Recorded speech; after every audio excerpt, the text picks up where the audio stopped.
Welcome to Blizzard Fire. We hope this video helps fire up your solution. You start by confirming your Android version and freeing about 50 MB. This prevents install failures.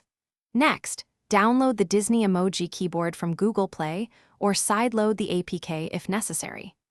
Once downloaded, open the installer and grant the required permissions, such as input methods and storage access.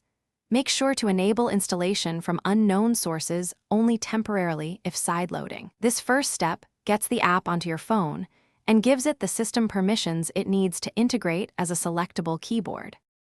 You now go into settings to enable the new keyboard as a virtual input. Once enabled, choose Disney Emoji keyboard as your default input method so it appears in any app. After switching, open the keyboard's app to customize theme, layout, and emoji packs. This is where you add favorite character packs and set one-handed mode or long press options. Adjust predictive text and privacy toggles. Doing this now ensures the keyboard behaves how you expect across messaging apps and prevents surprises later when you type. To use the keyboard, tap any text field and select the globe or keyboard icon to switch. You can insert Disney stickers and emojis directly from the keyboard panel. Long press variant keys to reveal more options. Once done, keep the app updated so new emoji packs and bug fixes arrive.